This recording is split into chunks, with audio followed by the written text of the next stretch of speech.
Linisan mo nga yung kwarto ko. Parang may ipis doon kagabi. Tapos yung mga damit ko, pakiayos na lang din. Paghiwalayin mo na lang yung marurumi saka malilinis. Hindi ko alam kung ano doon eh, pero ikaw nang bahala. Timplahan mo pala ako ng juice tapos gawan mo ako ng sandwich. Grabe ka naman makautos, tita. Bakit mo ako pinakikialaman ha? Kasi panay ka utos. Malamang binabayaran nga siya para utusan. Tumigil ka nga dyan, Bochi. Hindi maayos ang tulog ko ngayon dahil ginagapangan ako ng ipis. Kung maayos lang sana maglinis ng bahay ang si Juliana, wala sanang ipis dito sa bahay. Sige po, ako na po ang bahala. Ayusin mo paglilinis ng kwarto ko ha. Yung mga nakatambak na damit doon sa ibaba, alisin mo na yon. Tapos, tingnan mo alin yung malinis at marumi. May nakapatong kasing malinis na damit nung nakaraan sa kama ko, inalis ko. Hindi kita matawag para ilagay sa damitan ko. Kaya ayun, nahalo na sa marumi. Marumi kasi room mo, tita eh. Yung mga food mo na di mo naman kinain nandoon. Panis na po yun eh. Ang baho pa ng room mo. Amoy pa ah. Dapat po ikaw din maglilinis ng room mo kahit na may kasambahay tayo. Kasi po room mo yun eh. Tapos mga gamit mo pa laging nawawala. Sabi ni teacher namin, wag daw po burara. Kaya wag ka rin burara, tita. Hindi lahat ng may kaya sa buhay ay maayos. Ganon ang naging pananaw ni Juliana sa naging amo niya. Dahil halos lahat ng galaw ng mga ito ay kailangan niyang sundan. Parang kahit kalinisan sa sarili nila, sa kanya iaasa. Pero bawat maging galaw ng isang tao ay may kaparusahan. Ano kaya ang nararapat para sa burara na amo?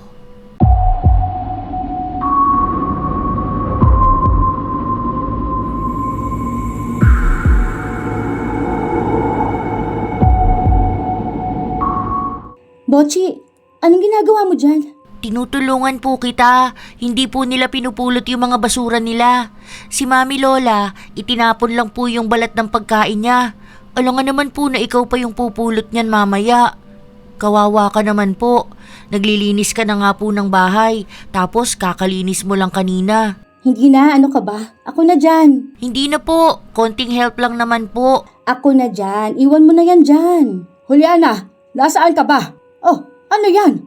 Bakit naman yung apo ko pinagpupulot mo niyang mga kalat? Ay, bitiwan mo nga yan, Bochi. Magugas ka nga ng kamay mo. Mag-alcohol ka rin. Sa susunod, kapag kalat, wag mo nga hawakan, ha? Hindi yan maganda. Ikaw naman, Juliana. Kaya ka nga nagtatrabaho dito sa amin para gawin yan. Tapos sa apo ko pa ipagagawa mo? Hindi ko naman po ipinapapulot sa kanya yan, ma'am. Nakita ko na lang pong nagpupulot po siya eh. Nag-help lang naman po ako. Kahit na. Hindi mo yan trabaho. Trabaho yan ni Juliana. Halika na nga sa kwarto. Baka sa mukha ni Bochi na gusto niya akong tulungan. 5 kaming nakatira sa bahay, pero ang madalas nakasama ko lang dito ay si Madam Carla at ang apo niyang si Bochi. Sa totoo lang, sobrang burara ng mga amo ko.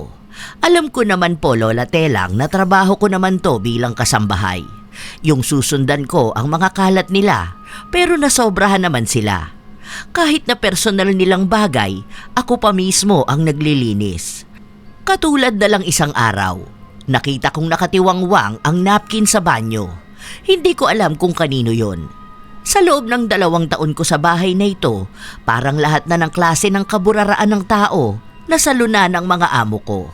Hindi lang ako makapagreklamo o makaalis dahil nga kailangan ko ng trabaho. Minsan, kahit na hindi ko naman sana gawain, sa akin pa rin pinapagawa. Mga simpleng bagay lang, inuutos pa. Hindi rin naman malaki ang sahod ko. Isang araw, habang naglilinis ako ng kusina, bigla akong tinawag ng isa kong amo. Ang bagal mo naman. Kanina pa ako tawag ng tawag sa'yo ah. Hindi ko po kasi pwedeng iwan agad yung ginagawa ko dun sa kusina. Next time kapag tinawag ka, lumapit ka kaagad. Ano po bang kailangan nyo? Abot mo nga yung pagkain na yon, tapos buksan mo na rin.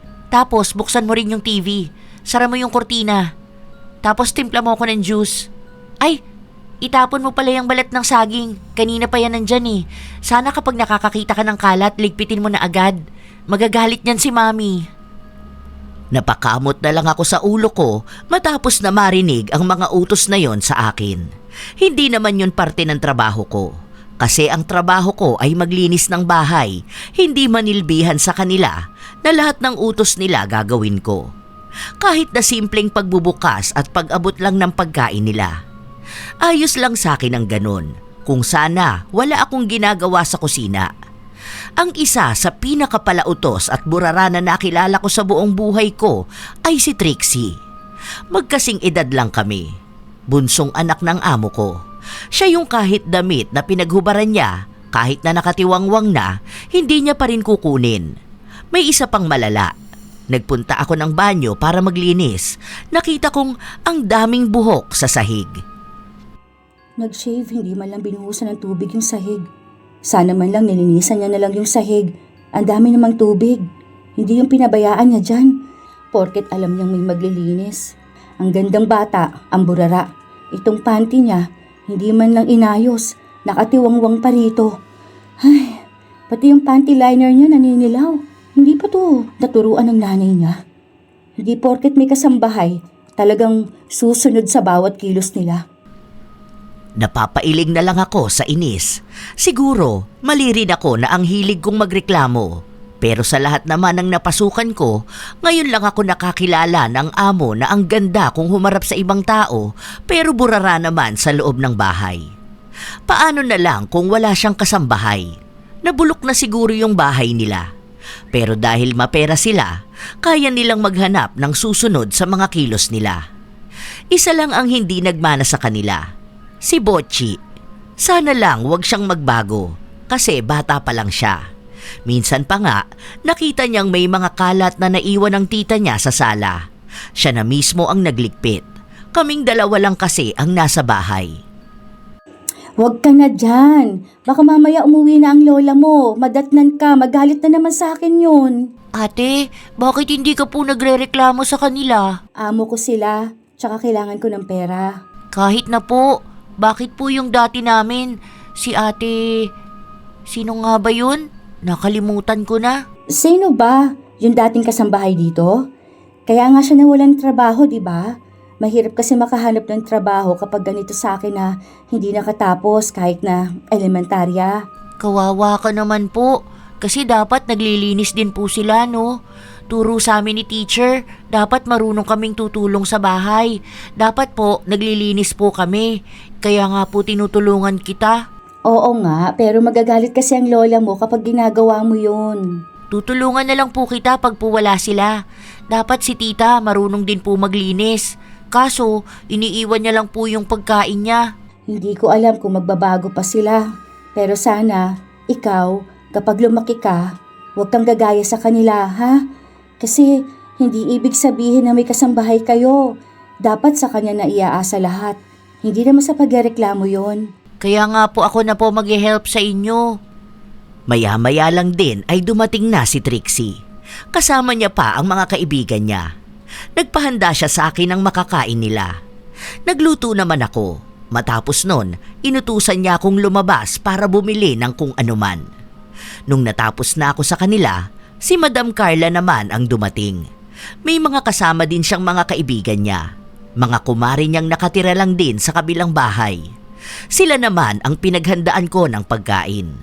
Sa labas sila, habang si Trixie nasa loob naman ng bahay. Ilang sandali lang matapos akong utusan ni Trixie, sinundan naman ni Madam. O tapos ayusin mo yung pagkakaluto, ha?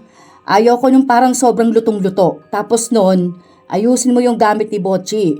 Kukunin daw siya ng isa niyang lola. Doon daw muna siya. Banding nila ng daddy niya. Sige po, ma'am. Wait lang po, kasi po may pinapaayos pa po si Ma'am Trixie. Unahin mo na yung utos ko. Hindi ako magkanda-ugaga dahil hindi ko alam kung sino bang susundin ko sa kanila. Dahil kapag nakikita ko ni Trixie, minamadali niya ako sa utos niya. Kapag si Madam naman, siya naman ang nagmamadali. Hanggang sa nakalimutan ko na yung iba kong ginagawa. Mag-isa lang naman ako pero daig pang may 5 silang kasambahay. Dahil nung nakita ni Madam na hindi pa napapalitan ang kurtina sa banyo, nagalit siya sa akin. Nakakaya naman sa mga kumari ko. Makikita nilang ang dumi ng CR. Hindi naman po yan madumi, madam.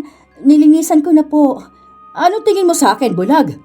Yung kurtina lang po ang hindi ko pa napapalitan pero malinis po yung banyo. Nagkuskus po ko kanina. Oh, tapos ano to? Hindi mo pa naayos yung bag ni Botchi? Parating na yung susundo sa kanya. Hindi ka naman kasi nakikinig sa utos sa'yo. Juliana? Ay, ano ba naman yan? Anong ginagawa mo dyan? Di ba sabi ko, bilan mo ko ng ice cream? May pinapaayos lang po si Madam. Ano? Gusto mo maghintay pa kami? Ano ba, Juliana? Anong oras na? Baka maabutan pa ng sundo niya si Botchi. Hindi pa nakaayos yung mga gamit niya. Yung ice cream na pinapabili ko. Tapos yung sa grocery. Ay, wait lang po. Hindi ko na po alam kung ano upong unahin ko. Unahin mo yung utos ko. Ang kupad mo kasi kumilos. Palitan mo tong kurtina sa banyo, ha? Bilisan mo na. Ayoko maghintay mga kaibigan ko. Trabaho mo yan. Huwag ka magrereklamo. Yung gamit ni Botchi, ha? Ayoko nang paulit-ulit na lang ng utos, ha? Tapos hindi naman magagawa. Nahihilo na ako sa mga utos nila. Hindi ko alam kung sinong pwedeng unahin. Kung yung utos ba na mas malapit ako sa banyo, o yung kay Botchi, o yung pagmamadali ni Trixie. Lalo na at sa bayan pa nila ako gustong magpunta. Ang hirap, pero kahit na nagawa ko naman ang gusto nila, nagalit pa rin sila sa akin. Hindi ko po kasi magawa yun sabay-sabay. At talagang nagreklamo ka pa? Kaya mali talaga na ikaw yung kinuha ko noon Kala ko dahil mas bata ka, mas madali kang mauutusan at makakakilos dito sa bahay. Kaso kupad mo naman. Parang nagrereklamo ka rin. Di ba, alam mo naman na trabaho mo tong ganito? Kaya ka nga namasukan na kasambahay para mautusan ka. Baka akala mo magiging amo ka sa bahay. Hindi naman po ako nagrereklamo. Hindi pa ba pagrereklamo tong ganito, ha? Pasensya na po. Bilang ako ang kasambahay nila, ako na ang nagpakumbaba. Mukhang nasasanay na rin ako sa kanila at mabuti na lang din bata pa ako. Malakas pa ang pangangatawan. Dahil kahit oras pa sana ng tulog ko o oras na ng tulog ko, may inuutos pa sila sa akin. Katulad na lang isang gabi.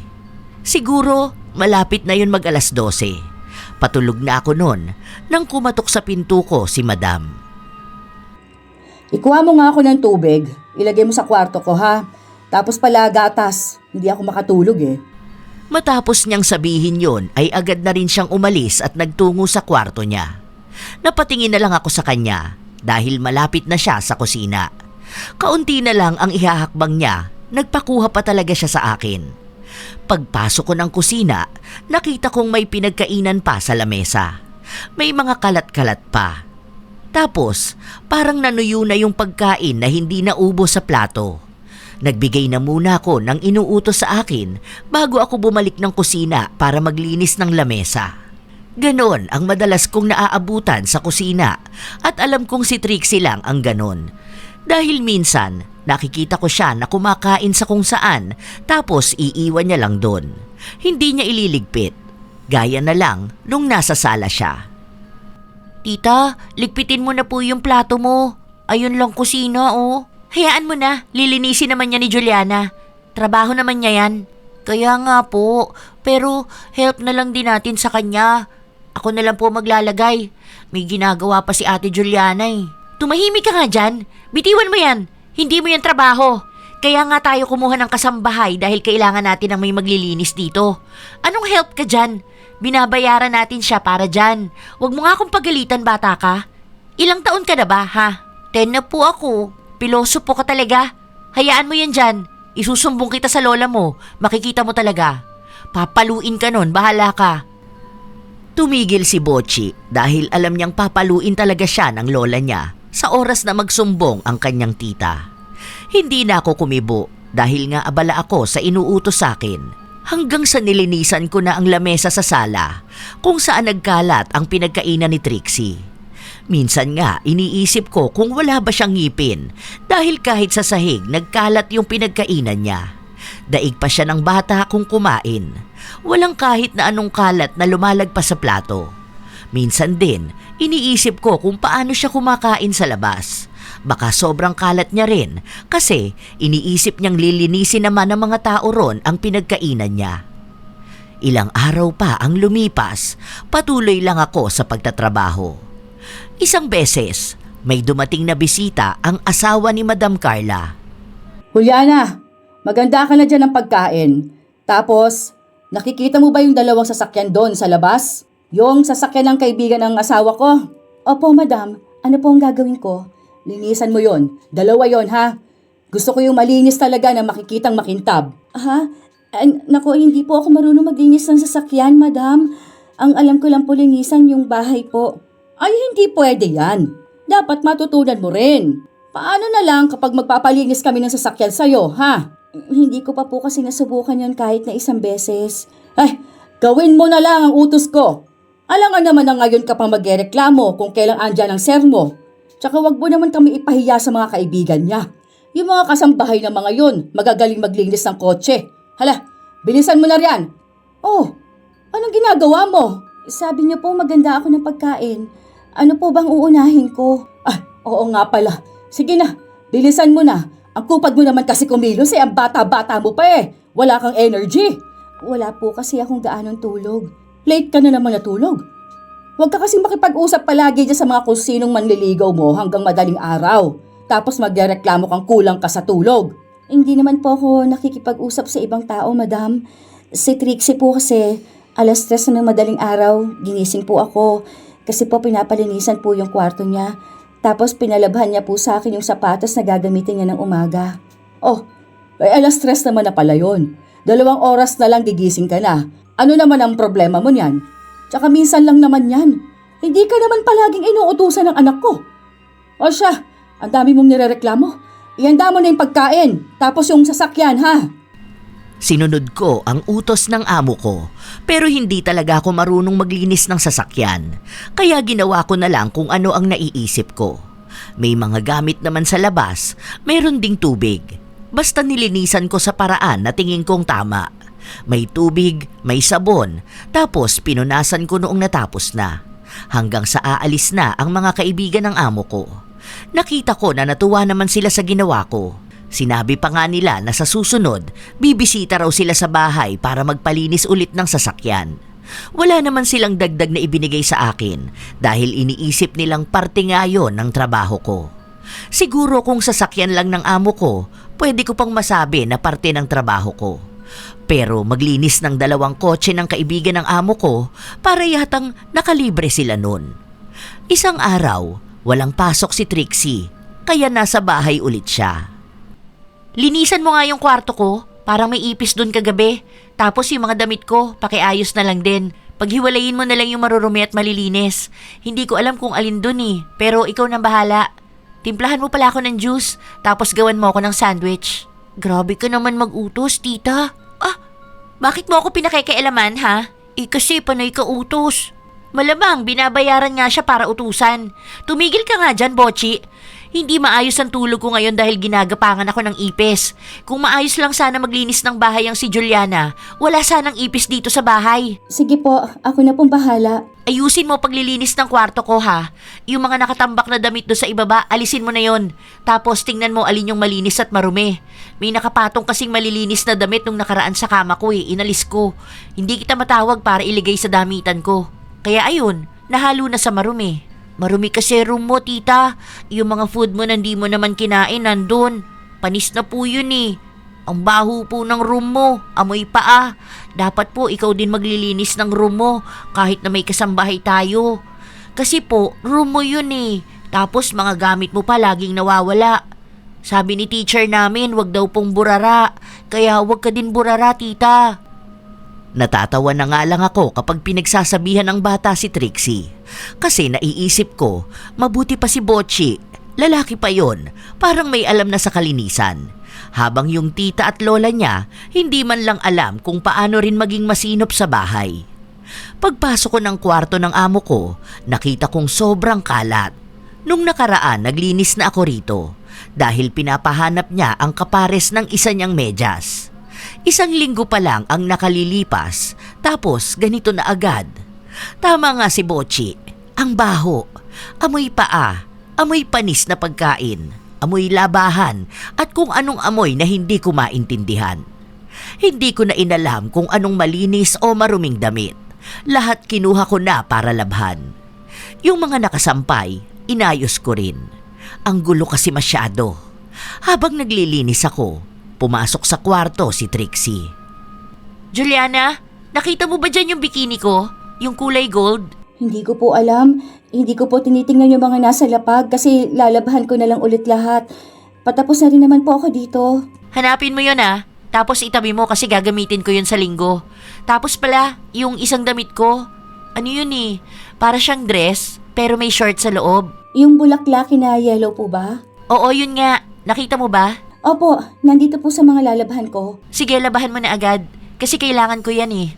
Gagamitin ko yan. Pagkatapos mo pala dyan, pahanap naman ako ng sunscreen ko. Yung kulay pink. Nakita ko po yun doon malapit sa CR. Ganon? Sige, kunin mo na lang din. Itabi mo na kasi agad kapag alam mo naman na kailangang itabi. Hindi yung uutusan ka pa, tapos sa'yo pahahanapin bago mo itabi. Naitabi ko na po yun bago niya po hanapin. Hindi ko lang po alam kung kanino po yun kaya po hindi ko inilagay sa kwarto ninyo. Hindi mo ba kabisado kung kanino yung mga gamit dito sa bahay? Alam ko po pero ayoko pong mangialam kasi bago lang din po yun sa paningin ko. Hindi po kasi ganun ang sunscreen na gamit ninyo. Baka po naiwan ng kaibigan nyo pero po itinabi ko naman po. Sa kaibigan ko, wala naman naiwan yung mga yon.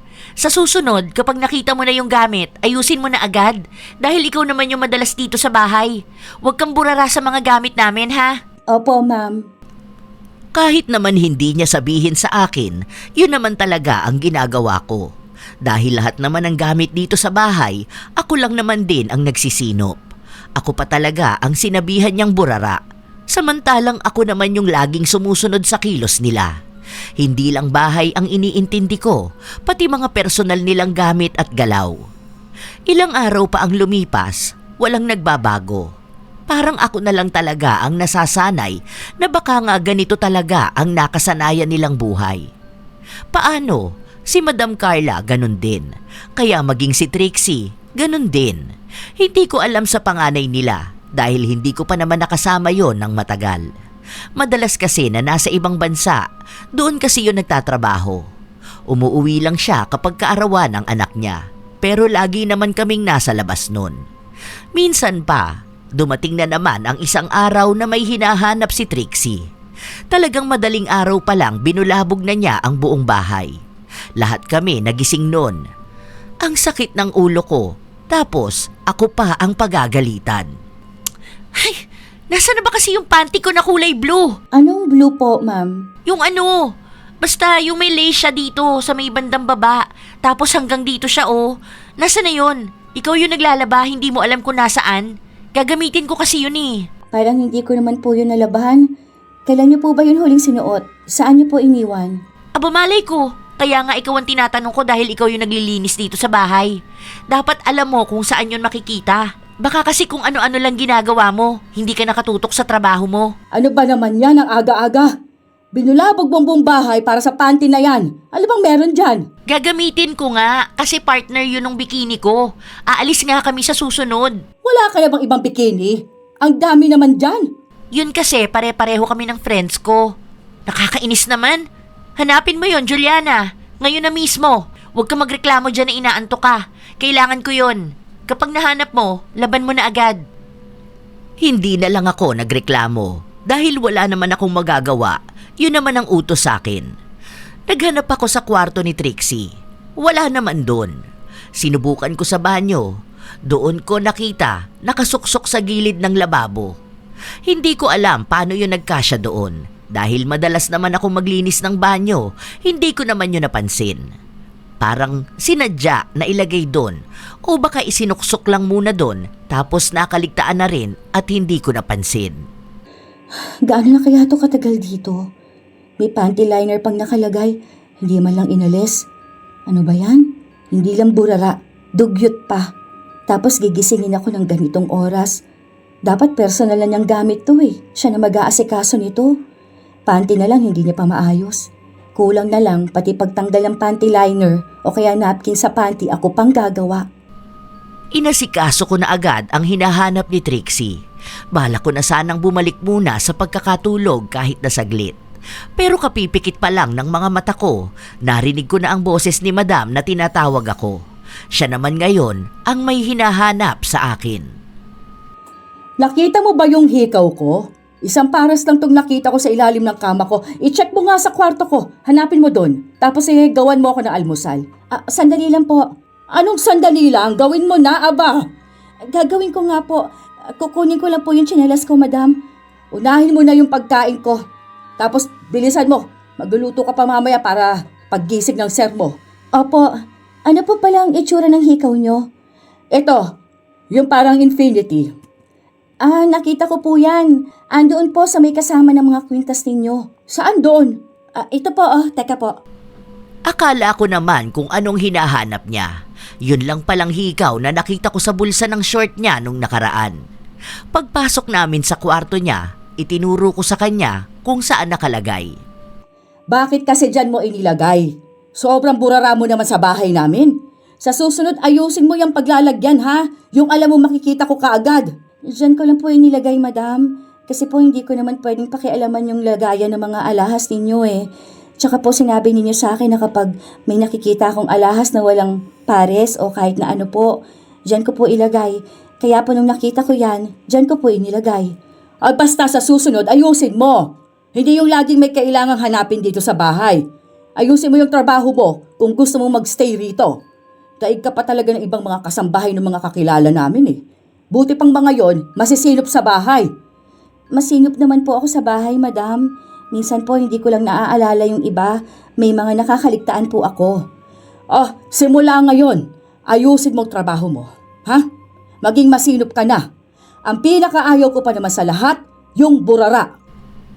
Hindi na ako nakapagpahinga ng buong araw na yon. Antok na antok ako. Naglalaba ako pero nakapikit para kung sakali na baka pwedeng makaidlip habang nakaupo ako. Nasa bahay lang kasi ang mga amo ko ng buong araw na yon. Kanya-kanya pa silang utos sa akin. Kahit na araw ng paglalaba ko ngayon, may mga utos sila na kailangan kong lumabas ng bahay. Tapos nun, bigla silang magpapaluto sa akin. Habang nagluluto naman ako, tatawagin ako maiabot ko lang yung remote. O kaya kunin yung charger. O kaya ay i-charge ang cellphone nila. Kuhanan sila ng tubig. Kulang na lang utusan akong subuan sila ng pagkain. Nakakapagod talaga. Kaya naghanap ako ng iba kong trabaho. Hindi lang ako makapasok dahil nga wala naman akong natapos na pag-aaral. May mga nagbibigay ng pwede kong maging trabaho pero ang baba naman ng sahod. Kailangan ko ng pera dahil ako ang sumusuporta sa pamilya ko. Minsan pa, ako lang ang naiwan sa bahay. Naglinis talaga ako. Doon ko nakita ang ibang mga pagkain na nasa ilalim ng kama nila. Kaya pala kada papasok ako sa kwarto nila ay mabaho. Hindi man lang ba nababahuan itong mga to? Pagkain na lang ilalagay pa sa ilalim ng higaan nila. Ang baho na. Kung wala silang kasambahay, baka bigla silang uurin dito. Kakaiba rin talaga. Lahat ng kilos kailangan sinusundan sila. Kapag hindi mo nasundan, ayun, sila pang dalit. Hindi lang yon ang malala na ginagawa nila sa loob ng bahay na kailangan kong ayusin at sundan. Meron pa, katatapos lang nilang kumain nun. Ang ginawa nila, niligpit nga nila yung nasa lamesa. Ang ginawa naman, inilagay sa platuhan kung saan naroon ang malilinis. Inihalo nila ron, pati mga kutsara. Kaya ang gagawin ko, kailangan ko ulit hugasan lahat ng nahugasan ko na. Ano ba yan? Bakit ang tagal mo naman dyan? Hindi mo ba naririnig na kanina pa kita tinatawag? Inuulit ko po kasing linisan yung mga plato. Bakit naman? Hindi mo ba alam kung anong huhugasan mo at kung ano yung hindi, ha? Paano po kasi humalo naman yung marurumi at yung malilinis? Lahat na lang nirereklamo mo. Trabaho mo naman yung ganyan. Pero ma'am, sana naman po yung kahit papaano maayos naman po. Kasi po sa totoo lang ang hirap niyo pong sundan. Lahat na lang po ng kilos niyo, kailangan andyan ako. At talagang nagrereklamo ka? Sige, si Mami ang kausapin mo tungkol dyan. May pagpipilian ka naman kung ayaw mo mapagod sa trabaho mo. Mag-resign ka. Hanap ka ng ibang trabaho. Para namang hindi mo alam kung anong trabaho mo. Kaya mo nga kinuha tong ganito para maglinis ng bahay, di ba? Opo, sige na po. Tapusin ko lang po ito tapos gagawin ko na po yung utos ninyo. Bilisan mo na. Baka isumbong pa kita niyan kay Mami. Panay ka reklamo. Alam mo na nga nakasambahay ang kinuha mong trabaho eh. Alam nga namang amo mo pa ang kikilo sa bahay. Kaya ka nga binabayaran para gawin yun. Hindi na lang ako kumibo. Hinayaan ko na lang siya. Noong araw din na yon, ang dami kong ginawa. Ang dami nilang utos sa akin. Pero sabi nga sa akin, trabaho ko yon. kaya wag akong magrereklamo. Nung kinahapunan, saka ako nagbalak na maglinis ng banyo. Napaatras pa ako nang makitang may hindi ka nais-nais sa inidoro. Sino naman ang galing ng CR? Bakit hindi man lang nag-flash? Bakit po ate? May ano sa inidoro? May dumi. Si tita po last galing dyan kanina. Hindi po talaga siya nagbubuhos ng dumi niya. Kahapon po ganun eh. Ako na lang po gumawa kaya sumuka ako. Grabe naman, pati ba naman talaga yung dumi? Hindi pa talaga magawang buhusan. Sabihin ko po sa kanya. Hindi na, wag na. Magagalit na naman yon. Sasabihin na naman sa akin na trabaho ko to. Hindi ko na alam na pati pagbubuhos ng kubyeta ako pa yung gagawa eh. Ang dami naman sanang tubig. Sayang ang ganda ni Trixie. Kung alam lang ng mga taong humahanga sa kanya kung gaano siya kaburara sa banyo. Kahit sana yung sarili niya na lang na dumi ang linisin niya dahil hindi ko naman nasana sakop yun. Kaso, paano naman ako magrereklamo kung iisa lang ang sasabihin niya sa akin? Tapos, kakampihan pa siya ng mama niya. Wala namang kakampi sa akin. Kapag nagsalita ako, ako naman ang masama. Sila ang amo, kaya sila ang bawal pagsabihan. Ilang linggo hanggang sa buwan pa ang umabot. Para bang lumalala na sila. Minsan nga, nagugulat ako na si Bocchi na ang nagsasalita para sa akin. Parang yung bata pa ang mas nakakaintindi ng ginagawa nila. Habang sila, tinuturuan naman ng bata na huwag kumilos sa bahay o kahit sa sarili niyang gamit. Dahil nga raw nandito naman ako at binabayaran nila ako. Kung kikilos daw sila, dapat wala na ako rito. Hindi raw sila magbabayad sa isang taong hindi naman kikilos sa bahay. Isang araw, nagmimerienda ako nun. Pahinga ko naman sana yon. Kasi nga, sobrang dami ng ginawa ko kanina. Pero habang kinakain ko ang tinapay na gawa ko, biglang may inilagay sa Trixie sa kamay ko. Halos masuka ako dahil yung panty niya na may buo-buo pang dugo ang bumungad sa akin. Labahan mo na yan agad tapos kuha mo ako ng napkin. Maliligo ako. Bilisan mo lang. Ma'am, bakit naman ibinigay niyo pa sa akin to? Pwede niyo naman muna hugasan sa banyo. Tsaka ko na lang po lalabhan kapag wala na yung dugo. Ang lansa po eh. Tapos kumakain pa po ako ngayon. Ako pa gagawa nun? Ang arte mo naman. Trabaho mo naman linisin at laban yung mga damit namin. Akala mo naman hindi ka babae para mandiri ka sa regla. Meron ka rin namang ganyan. Alam ko naman po. Pero hindi naman po yung ganito kalala na iaabot ko sa taong kumakain yung panty ko na may regla. Pwede nyo naman pong banlawan sa banyo. Total po, maliligo naman kayo. Ang dami mong arte. Kuhanan mo ako ng napkin doon. Ilagay mo na rin sa panty ko. Maliligo na ako. Anong oras na oh? Napapailing na lang ako sa mga nangyayari. Naiinis ako sa ginagawa niya pero sinunod ko pa rin naman siya. Kulang na lang utusan niya akong paliguan siya. Dahil pati damit na isusuot niya, kailangang ako pa ang magbabantay. Tapos yung kwarto niya, sama-sama na naman ang marurumi at malilinis. Dahil sa pagod ko, hindi ko na nilaban lahat kahit na magkakasama. Inalam ko na lang kung ano ang malinis o marumi ron. Tapos tinupi ko. Nagkalat na naman nga ang damitan niya. Parang kapag kukuha siya ng damit, doon siya sa ilalim kukuha, pero kakalkalin niya lahat. Ang hirap niyang sundan. Parang mas madali pang alagaan si Bocchi kaysa sa kanya. Yung damitan at kwarto ng batang yon nakakatuwa. Nakatupi ang mga damit niya. Nakahiwalay ang labahin. Tapos yung mga gamit niya kahit na maliliit lang nakatabi. Kaya alam niya kung saan niya hahanapin. Samantalang yung mas matatanda sa kanya, panty na lang, hindi pa alam kung saan inilagay. Noong araw na yon, ang daming hinahanap sa akin ni Trixie. Nagpabili din siya sa akin ng pagkain na gusto niya dahil masakit daw ang puso niya. Minsan nga, hinihiling ko na sana mag-asawa na siya tapos sumama na siya sa mapapangasawa niya para kahit paano ang mama na lang niya ang iintindihin at poproblemahin ko. Kasi yung tatay naman nila, hindi naman gaanong nasa bahay. Yung bata naman, madali lang maturuan. Isang araw, habang naglilinis ako ng labas ng bahay, tinawag ako ni Madam. Ano ba naman yung mga buhok na nasa higaan namin? Bakit hindi mo lang nilinis yun? Ang dami ring buhok doon sa may suklay namin. Hindi mo ba nakikita yun? O nagbubulag-bulagan ka? Tinatamad ka bang magtrabaho? Hindi ko po yung nakita, Madam. Hindi ko po masyadong pinakikialaman yung kwarto niyo, ma'am. Ang ginagawa ko lang po doon, nagwawalis po. Tapos pinapalitan yung sapin kapag kailangan na po at maglalaban na po ako. Pero yung sa ganyan po sa suklay, hindi ko po alam kung saan nakalagay yung suklay ninyo. Kapag nasa loob po ng bag, hindi ko po yun pinakikialaman. Ang sabihin mo, hindi mo na inaayos yung trabaho mo.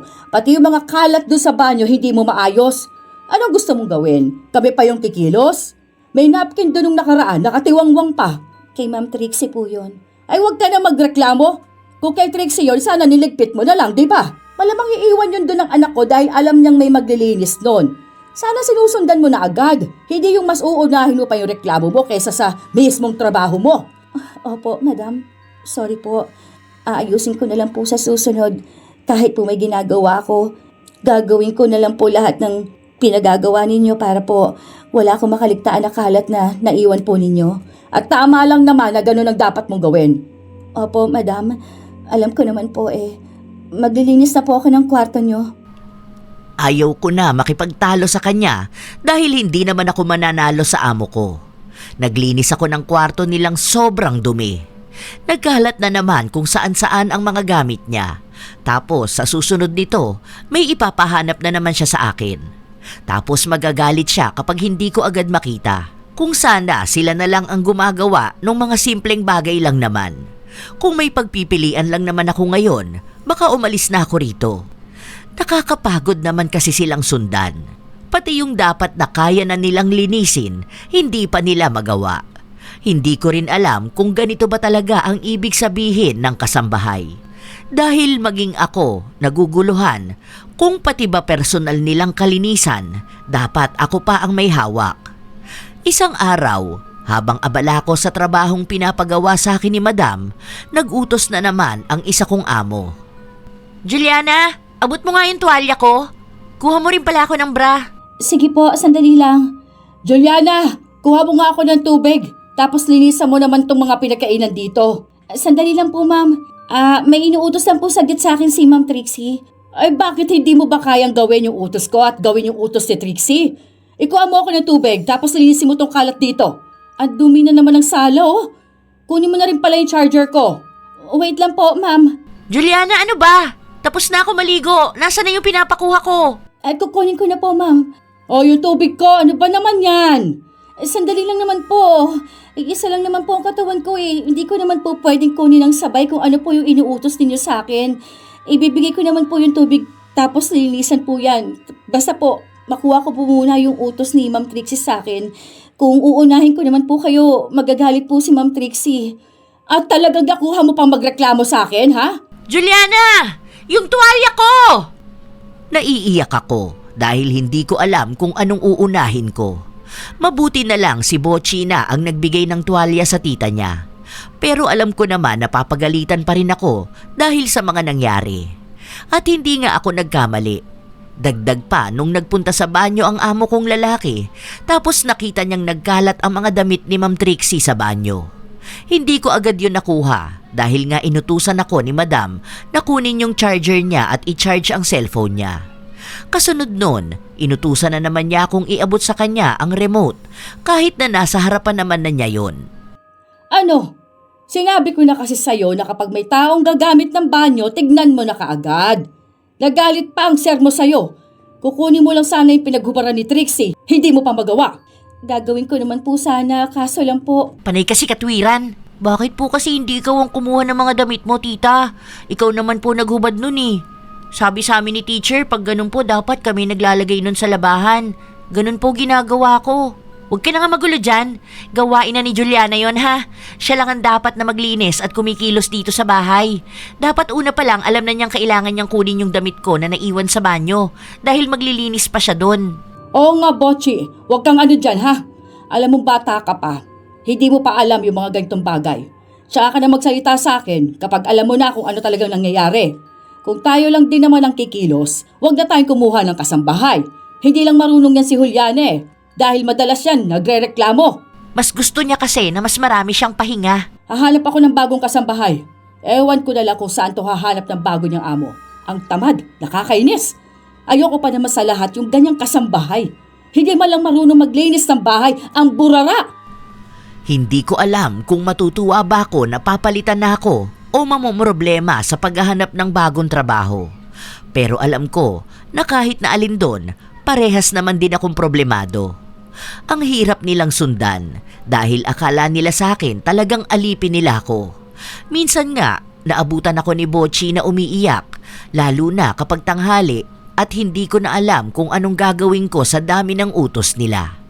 Ni hindi na nga ako nakakakain at nakakapagpahinga ng maayos. Ate, sorry po. Bakit ka naman nagsasorry sa akin? Kasi po ganun po sina tita at mami lola ko. Hindi dapat ikaw magsorry sa gawain nila. Kasi sila yung gumagawa nun eh. Hindi naman po nila nakikita na mali sila eh. Ako na po yung naaawa sa'yo. Ano ka ba? Bata ka pa kasi eh. Mga ganyang edad sa'yo, ang bilis talaga maawa. Matalino kang bata, Bochy. Kaya sana huwag kang gagaya sa kanila kapag lumaki ka na ha. Ayoko po. Hindi po ako gagaya sa kanila. Sana po, kada magbuburara sila, mga tipo buong katawan nila. Huy, ano ka ba? Huwag mo sabihin yan. Masama kaya yung nanunumpa ka ng ganyan. Lalo na, bata ka pa. Naiinis po kasi ako sa kanila eh. Kahit na. Ito ha, sasabihin ko na sa'yo. Masama kapag nanunumpa ka ng isang taong kinaiinisan mo. Kasi yung bibig natin, yung dila natin, makapangyarihan yan. Kaya dapat, laging magaganda lang ang sinasabi. Ha? Sorry po. Huwag mo na uulitin ng ganyan, ha? Opo. Madali namang kausap si Bochy. Matalinong bata at kung mag-isip, parang matanda siya sa edad niya. Siguro ganun na ang ibang mga kabataan ngayon. Parang matanda na akong mag-isip at makausap. Siya yung minsan tumutulong sa akin. O kaya, pinagsasabihan niya yung tita at lola niya. Pero dahil nga bata siya, mas lalo lang din siyang napapagalitan. Hanggang sa isang araw, nagulat na lang ako dahil ang daming katikate sa singit ni Trixie. Nangyari yon matapos niyang iwan ang halos 1 linggong panty liner niya sa panty niya. Sa kanya lang kasi ipinalabas sa akin yon nung halos mapuno na naman ng labahan ang kwarto niya.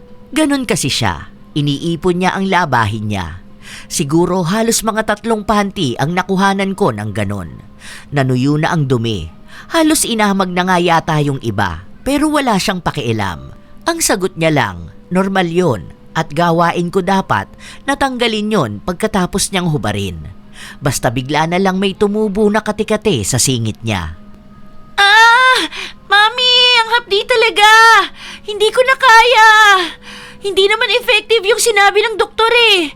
Gumagaling siya ng konti pero kapag natuyo na, kakati na naman. Ang sabi ko kasi, huwag mo kakamutin. Makati nga kasi. Ganun naman yun kapag pagaling na, kumakati na. Ang kati talaga, Mami. Aray ko. O ayan na nga, sinabi na nga huwag kakamutin. Lagyan natin ng cream. Ang sakit. Dahan-dahan naman, Mami. Aray ko. Ang sakit. Aray. Ikuha mo nga ako ng maligamgam na tubig doon, Juliana. Mas kakatipo yan kapag po pinahiran po ng maligamgam. Mas magaling ka pa sa akin. Ikuha mo na ako. Baka kasi hindi mo nilalabhan ng maayos yung panty ng anak ko eh. Nilalabhan ko po ng maayos yun, madam. Binabanlian ko pa nga po yun eh. Kapag tapos ko na pong labhan at banlawan, ibinababad ko na po yun sa mainit na tubig. Bakit naman ganito ang nangyari sa singit ng anak ko? Ang lala na. Kapag gumaling to, mangingitim to eh. Ayoko ng ganun, Mami. Paano ako makakapagbikini niyan? Ano pang tingutunga-tunga mo dyan, Juliana? Ikuha mo na ako ng mainit na tubig. Dahil sila naman yung gusto nilang nasusunod, yun na lang din ang ginawa ko. Ayaw nilang maniwala na mas lalala yung nangyayari sa singit ni Trixie. At nangyari nga. Nagpupunta sila palagi ng doktor pero hindi naman gumagaling yung singit ni Trixie. Paano nga naman kasi siya gagaling? Hindi niya naman inaalagaan ang sarili niya, lalo na doon sa mga sinusuot niyang damit. Sinabi nga sa kanya na bawal siyang magsuot ng mga marurumi. Yun pa rin ang ginagawa niya. Kaya ang nasisisi ay ako. Tulad na lang ng isang araw. Di bang sabi ko sa'yo, lagi mong babantayan kung anong ginagamit na damit ng anak ko? Buti sana kung ikaw ang nagbabayad sa doktor niya. Kaya hindi na gumaling yung nararamdaman niya dahil din sa kagagawan mo eh. Nagiging pabaya ka naman kasi masyado. Ewan ko ba kung bakit ka ganyan. Nagbabayad naman sana ako, di ba? Sakto naman lagi ang sahod mo. Kahit minsan, hindi ako na-delay ng pagpapasahod sa'yo. O ano, tinatamad ka na ba sa trabaho mo? Inaayos ko naman po ang trabaho ko, madam. Hindi ko lang po talaga nakikita kung anong sinusuot po ni Ma'am Trixie. Paanong hindi mo alam kung marumi yun o malinis? Di ba dapat kapag alam mong marumi, kinukuha mo na agad? Yun naman po talaga ang ginagawa ko. Pero po kasi minsan kapag hinubad po ni Ma'am Trixie, hinahalo niya po sa malilinis. Kaya hindi ko po nakikita kung yung suot niyang panty kung yun po yung hinubad niya po na hinalo niya sa malilinis. O bakit hindi mo iniisa-isa? Yun naman po ang ginagawa ko. Kaso po sobrang dami niya pong gamit. Kinukulang naman po yung isang buong araw ko. Kailangan ko rin naman pong maglinis ng bahay. Baka naman yung inuupuan niyang inidoro, marumi. Malinis po yun. Kasi kinukuskus ko po yun araw-araw. Sinisigurado ko po na lahat po ng ginagamit dito sa bahay, malilinis po. Bakit ganyan pa rin ang anak ko? Hindi na gumagaling. Sa halip mas lalo pang lumalala. Hindi ko rin po alam, madam. Baka baka po kailangan niya rin pong alagaan at linisan ang sarili niya. Yun na nga ang trabaho mo. Kasambahay po ako rito sa inyo, madam. Lahat po ng gawaing bahay sa akin. Hiwalay na po yung pag-aalaga sa personal na katawan po ng tao. Hindi ko po trabaho na linisin maging ang katawan po ninyo. Kita mo na? Wala ka kasing ibang ginawa kundi ang magreklamo, magdahilan. Kaya hindi mo naaayos yung trabaho mo. Basta po ang alam ko, nagagawa ko po kahit po hindi ko trabaho. Iba naman po yung sinasabi kong paglilinis niya ng katawan. Kasama po dun yung pagligo niya, tsaka po pag-alam kung malinis po ang ginagamit niya. Kasi po minsan, siya naman po ang nakakaalam nun. Maghintay ka lang talaga. Papalitan na kita ng mas maayos na kasambahay. Hindi na ako kumibo dahil ilang beses naman na nilang sinabi na paaalisin nila ako. Pero kada may bago, halos isang araw lang ang tinatagal dahil sa pag-uugali nila. Alam ko naman na walang tatagal sa ganitong klase ng amo. Ako lang yata yung kinaya sila. Ilang araw pa ang lumipas, maging si Madam ay nagkaroon ng katikate sa kanyang leeg. Ang naaalala ko lang, naghahanap siya sa akin ng kwintas na hindi niya maalala kung saan niya inilapag. Kasunod nun, yung sa suklay niya at sa buhok niya. Kaya alam ko, nagkaroon din ng sugat ang ulo niya. Ayaw niya lang aminin dahil nakakahiya nga naman. Lagi pa yung nakatakip, kaya paano yun gagaling? Isang gabi, narinig ko na lang si Madam na humihiyaw sa sakit. Kasabay niya ang anak niya. Juliana, bilisan mo naman! Ang kati ng ulo ko! Aray ko! Juliana, ano ba? Sakit ng singit ko! Aray ko! Sandali lang po. Ano po bang uunahin ko? Teka po, nalilito po ako. Ano ba? Ang sakit na ng ulo ko. Ang kate! Aray, Juliana! Teka po, ano bang gagawin ko? Hindi naman po ako manggagamot. Hindi ko po alam ang gagawin ko. Parehas nila akong tinatawag. Parehas silang humihiyaw sa sakit. Ano namang magagawa ko? Wala naman akong kakayahan na gamutin sila. Kaya ang ginawa ko na lang, isinugod ko na lang sila sa ospital. Kami-kami lang naman ang nasa bahay dahil wala naman yung asawa ni Madam. Kaya isinama ko na lang din si Bocchi sa ospital para hindi siya maiwan mag-isa sa bahay. Nai-stress naman ako. Ano ba nangyayari sa kanila? Ewan ko po. Baka po kasi burara sila. Sabi ni teacher sa akin kapag daw po burara ang isang tao, lalo na po sa gamit niya sa katawan, pwede sila magkaroon ng galis. Ganyan po kina tita at mami Lola. Hindi ko alam kung bakit bigla akong natigilan nung sinabi yun ni Bocchi. Bigla na lang pumasok sa utak ko yung ginawang sumpa ni Bocchi sa dalawa. Paano kung yun ang nangyari? Kaya nagkatotoo na kada magiging burara sila ay masasaktan sila. Katulad na lang ngayon. Paano ang pagiging burara ni Trixie? Yung sa panty niya, kaya singit niya ang naging puntirya ng galis. Tapos si Madam naman, lagi na lang yung sa kwintas niya. Tapos yung sa suklay at sa mga nagkalat niyang buhok na gusto niyang linisin ko agad. Para makumpirma, nung nakauwi na kami, naghanap ako ng albularyo. Nagtanong lang naman ako Pero sinabi sa akin na posible raw na ganon ang nangyari. Yung napagtanungan ko kasi, hindi raw siya gumagamot ng sumpa dahil minsan hindi naman daw yun gawa ng itim na kapangyarihan. Kapangyarihan daw yun ng salita. Pwede daw gumaling, pwedeng hindi. Depende raw yun sa taong naisumpa. Kung sakali raw na magbabago yun, pwedeng mawala ang sumpa. Kung hindi man, baka ganun na sila. Hindi niya yun magagamot. Sila mismo ang gagamot sa sarili nila. Aaminin ko, natuwa ako sa parusa nila na naaawa rin dahil nasasaktan sila. Ayoko naman din na makakita ng taong nasasaktan. Kaya ang plano ko na lang, turuan na lang sila kung paano sila magbabago. Pero depende pa rin yun sa kanila kung gusto ba nilang makinig sa kasambahay lang nila. Isang araw, mas lalong naging doble ang trabaho ko. Talagang pinalinisan ng maigi sa akin ang buong bahay. Lahat ng gamit inulit kong linisan. Lahat ng damit nilaban ko kahit na malinis na. Yun daw kasi ang sabi sa kanila ng doktor.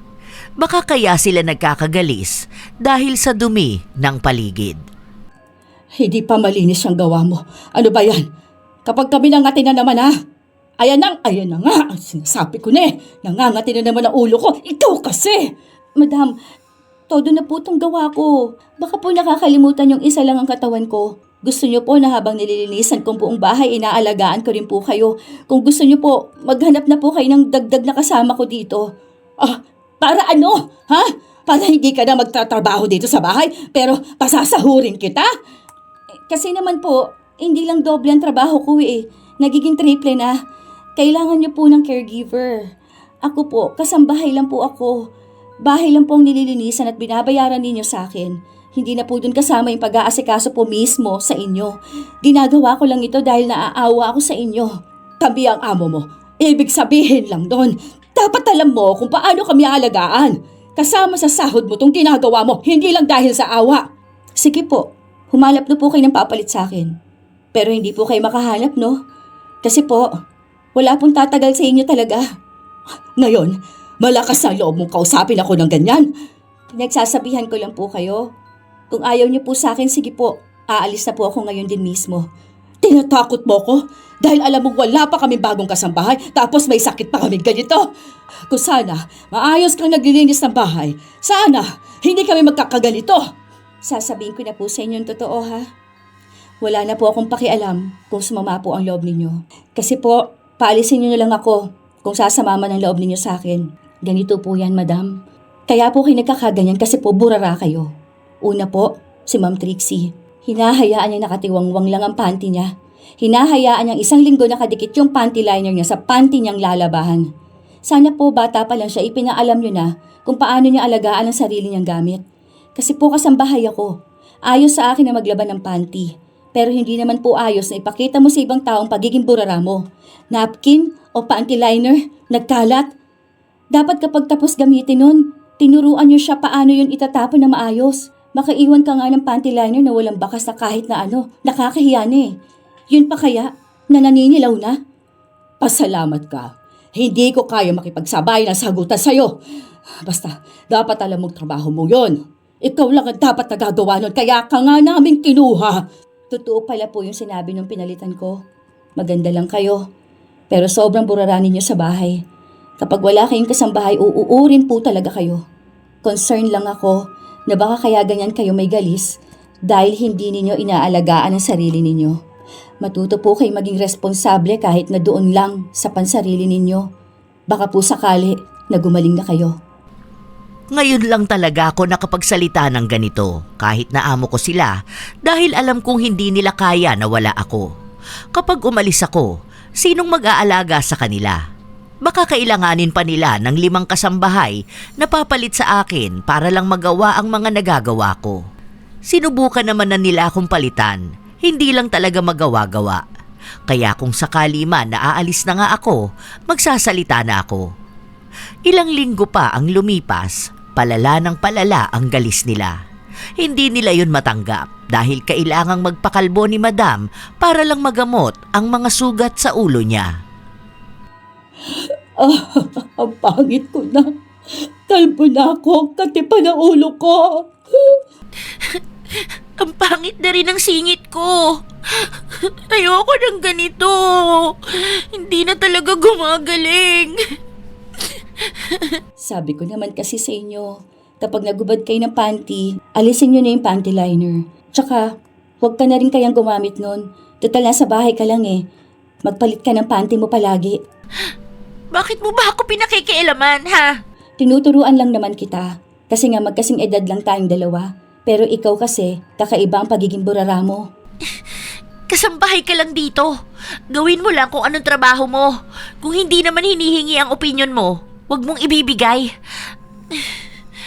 Okay, sige, bahala ka. Basta ako sinasabi ko yun. Kasi hindi naman kayo nagagamot ng doktor.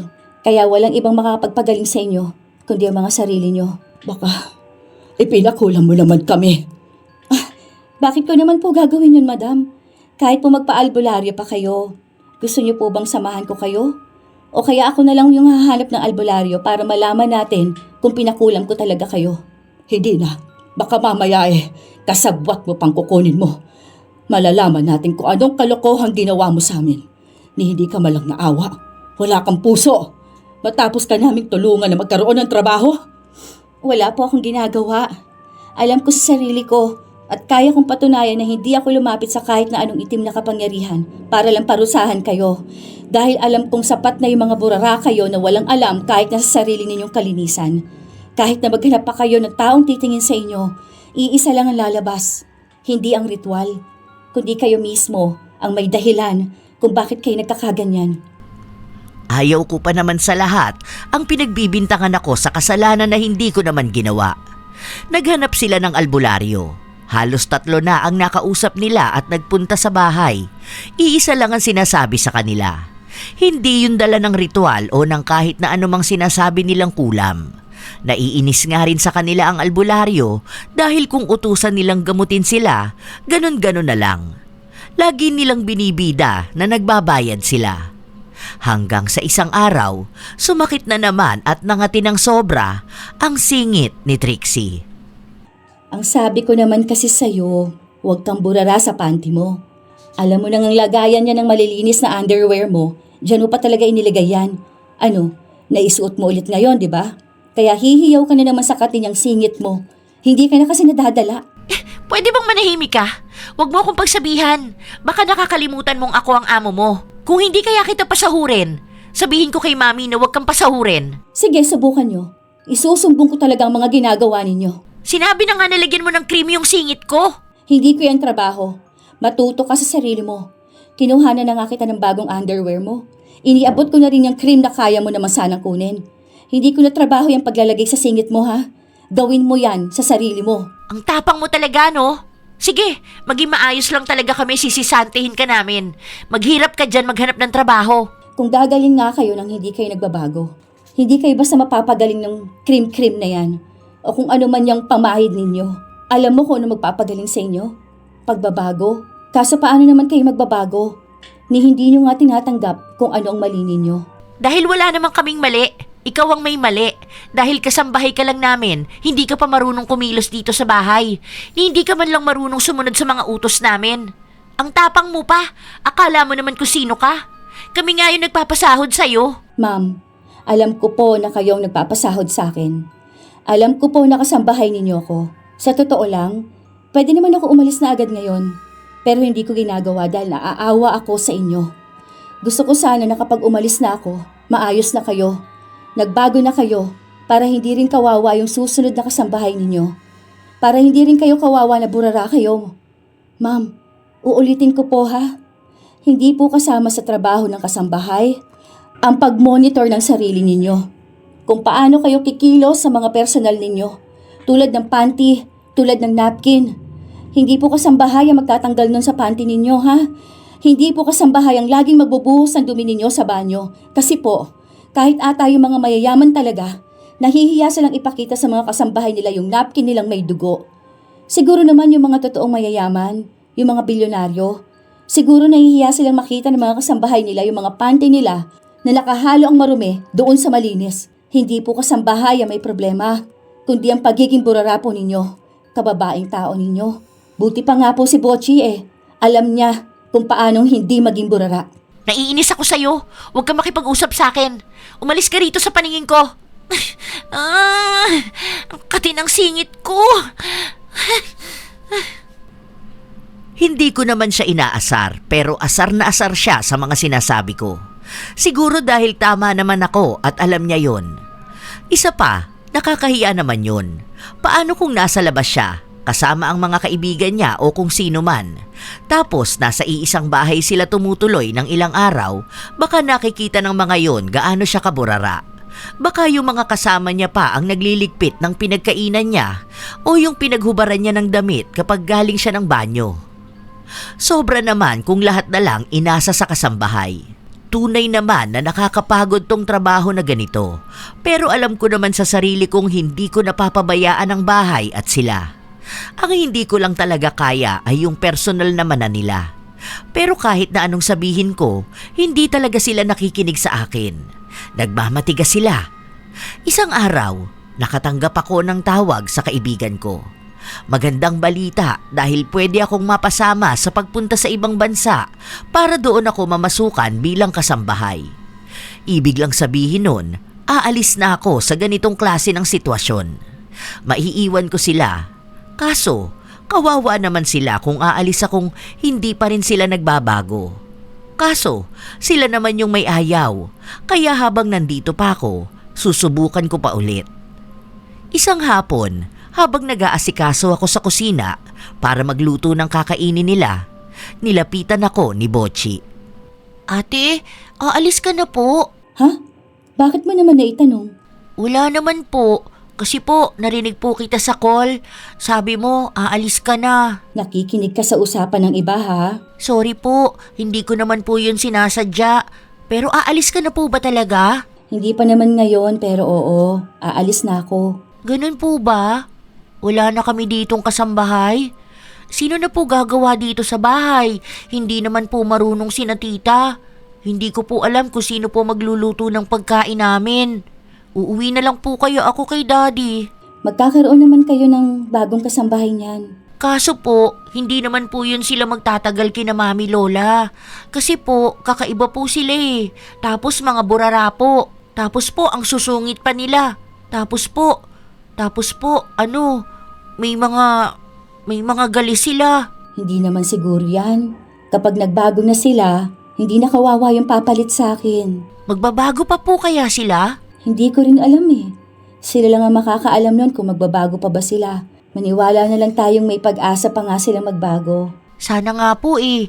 Saka po, kawawa naman po talaga papalit po sa'yo. Sinasabi ko na nga po sa kanila na magbago na sila eh.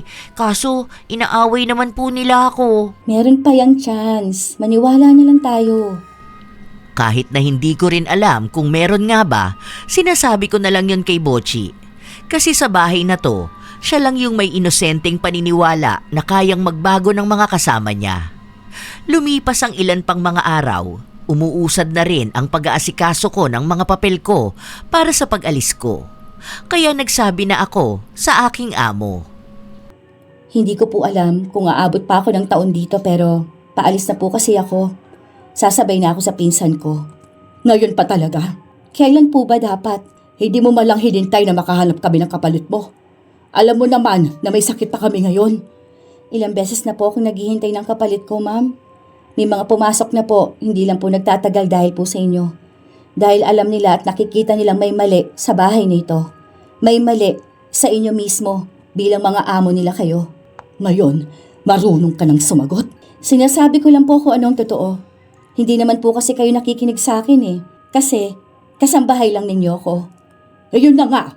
Alam mo naman pala ang dahilan. Paalis naman na po ako. Bakit kailangan ko pang pigilan ang sasabihin ko? Basta yun po ang alam ko. Kaya hindi ako nagkakaroon ng kapalit ko dahil nakikita na agad nila ang mali. At kung sasabihin ninyo na bakit ngayon pa na may sakit kayo, hindi ko na po yun kasalanan. Dahil una po sa lahat, kayo po ang may dahilan kung bakit may sakit kayo.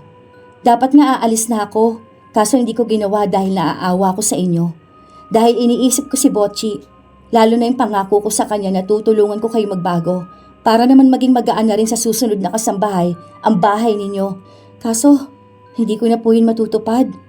Dahil hindi ko po mapipilit ang isang tao na magbago. Bakit ba? Lagi mong sinasabing magbago kami. Eh di wala nga kami kasalanan. Ni wala namang mali sa amin. Ewan ko sa'yo kung anong nakikita mo.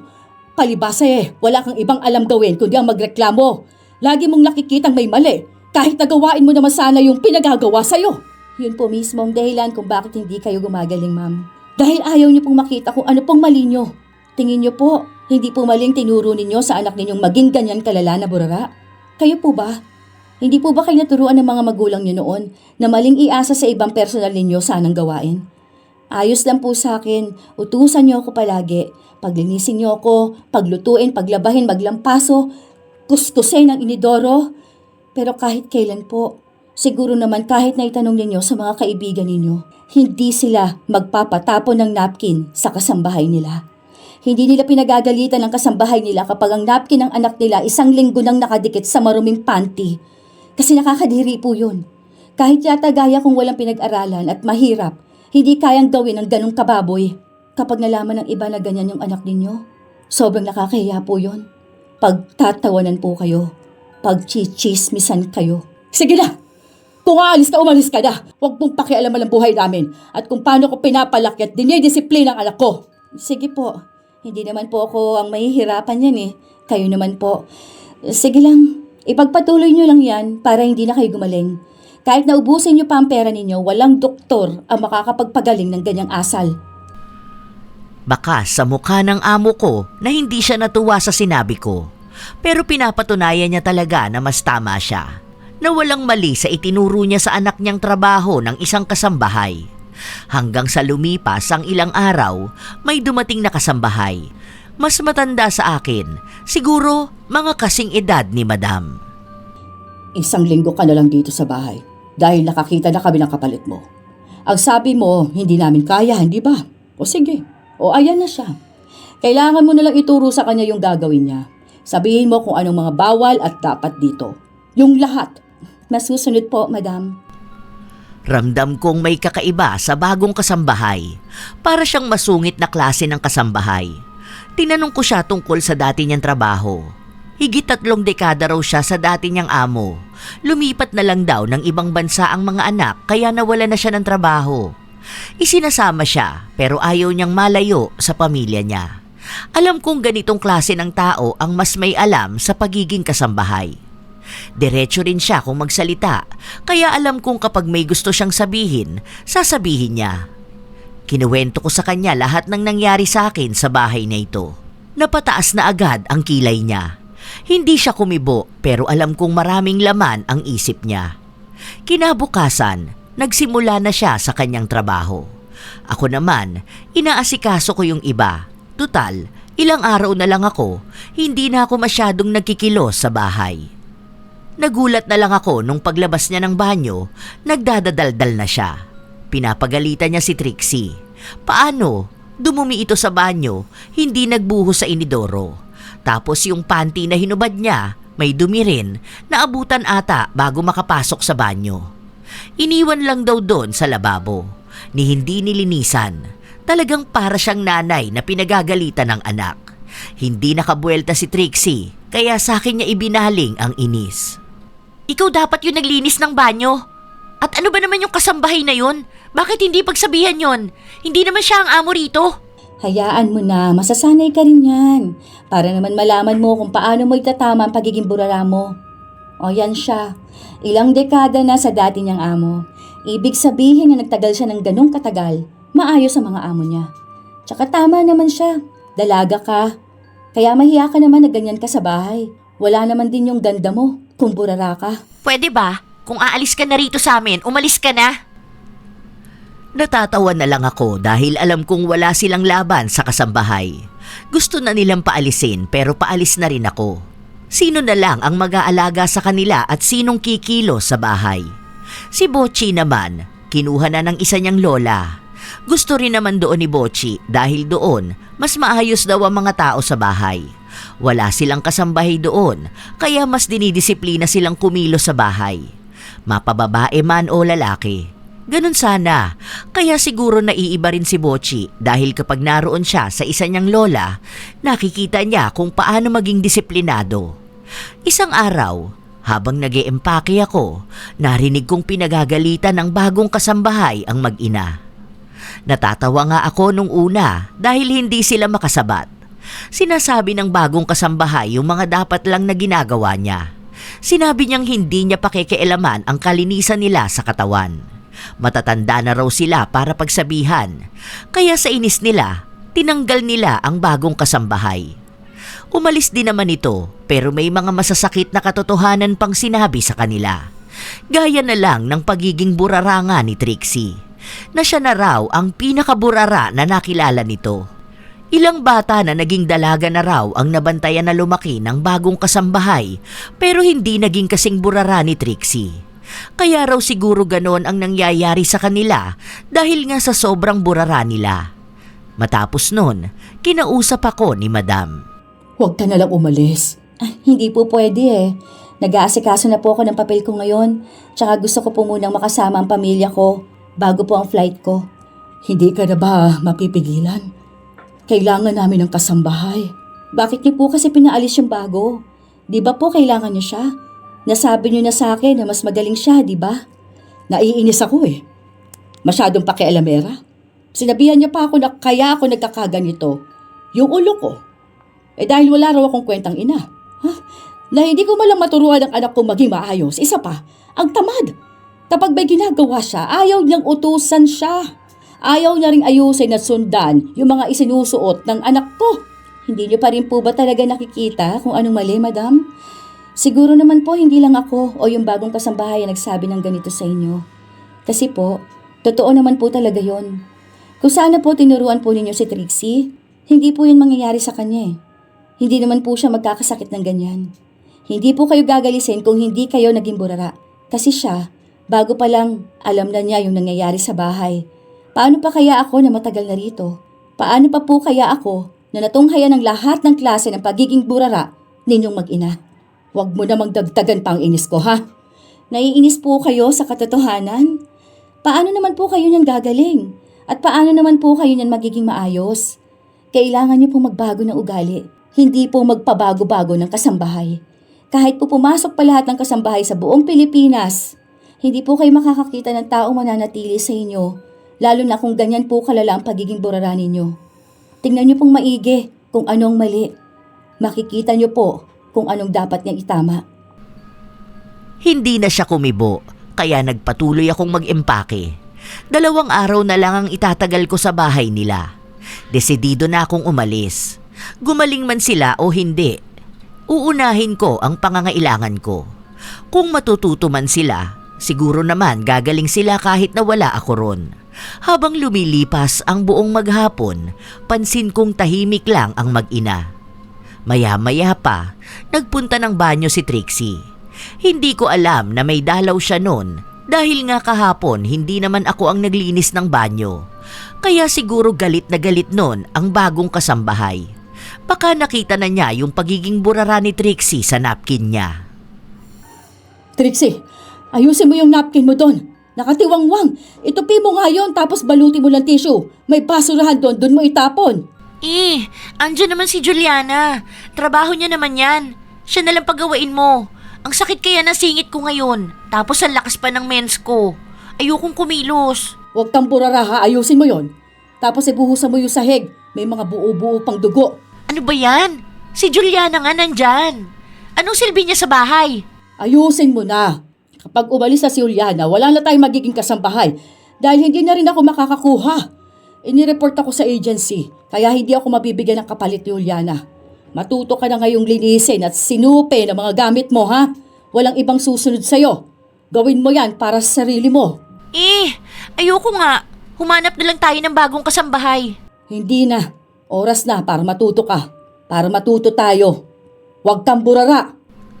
Nagulat ako sa narinig kong usapan ng mag-ina. Pero nung mga huling araw kong naroon ako, himala na hindi nila ako inuutusan ng kung ano-ano. Nakakapaglinis ako ng bahay. Nakakapagluto ako. Pero huling beses na yon, hindi na rin nila ako kinausap noon dahil ang asawa ni Madam ang nagbigay ng huli kong sahod. Pero bago ako umalis ng bahay, nagpaalam ako sa kanila. Madam, pasensya na po kayo ha. Kailangan ko lang po talagang umalis dahil may pangarap din po ako. Sana po makahanap po kayo ng bagong kasambahay ninyo. At sana po yung hindi na maghihirap gaya ng dinanas ko sa inyo noon. Tsaka po, sana nga madisiplina nyo si Trixie at ang mga sarili ninyo na hindi po sa lahat ng oras kailangan yung iasa sa kasambahay ninyo ang lahat. Tama naman pong kayong nagbabayad sa kanila, pero hindi po lahat ng gawain sila ang gagawa. Meron pong dapat kayo ang kumikilos, lalo na po kung para sa personal ninyong kalinisan. Yun lang po, ma'am. Salamat din po sa pagkuha po ninyo sa akin. Hindi na kumibo si Madam.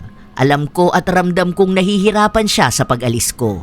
Pero yon ang magandang paraan para matuto naman sila. Para kung may makukuha silang kapalit ko, alam nila kung ano ba talaga ang trabaho ng isang kasambahay.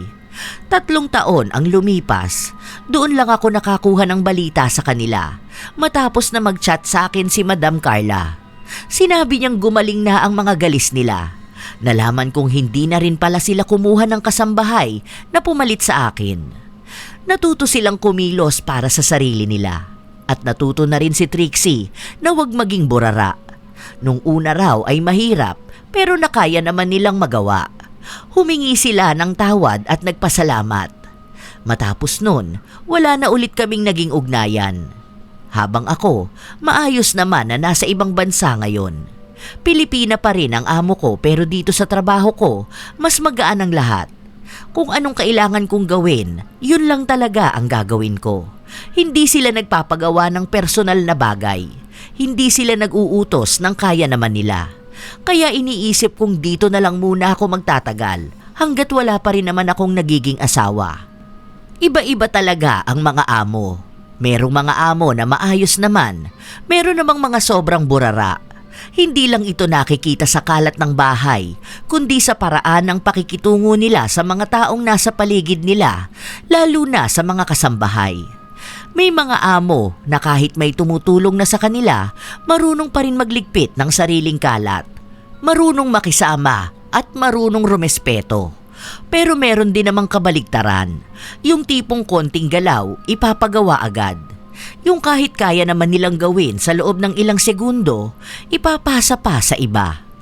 Minsan, ang ganitong pag-uugali nagmula sa kinalakihan nila. Inaakala nilang palaging may kasambahay na susunod sa bawat kilos nila, kaya hindi na sila gagalaw pa ng pansarili nila. Dahil din sa ganito, nawawala na sila ng responsibilidad, kahit pa sa sarili nila. Ang mas mabigat pa rito, hindi lang kalat ang naiiwan nila kundi dagdag pagod at minsan sama ng loob sa kasambahay. Kapag lahat ng bagay ay iniaasa, nawawala na ang hangganan kung ano ang tama at makatarungan. May mga pagkakataon na pati personal na gamit na dapat sila na ang nag-aasikaso, ipinapasa pa. Hindi na ito simpleng pagiging burara, nagiging kawalan na ito ng konsiderasyon. Hindi naman masama ang magkaroon ng kasambahay. Malaking tulong ito sa pang-araw-araw na buhay. Pero hindi ibig sabihin nito ay maaari mo nang iasa sa kanila ang lahat. Tandaan na ang mga kasambahay ay mga tao rin. Napapagod, may hangganan din ang kayang gawin. Dahil ang pagiging maayos sa bahay ay hindi lang nakabase sa estado ng buhay, kundi sa ugali at disiplina sa sarili at maging sa kasambahay. Kaya magkaroon ng disiplina at respeto, iwasan ang pagiging burara na amo. Kayo ba mga apo? Minsan na ba kayong nakaranas ng ganitong kasama sa bahay? At ano rin ang inyong opinyon tungkol sa ating kwento? Maaari ninyong ibahagi ang inyong komento upang amin ding mabasa. Naway nakapaghatid ito ng magandang aral sa inyo. Ito ang inyong Lola Telang at maraming salamat sa palagi ninyong pakikinig mga apo.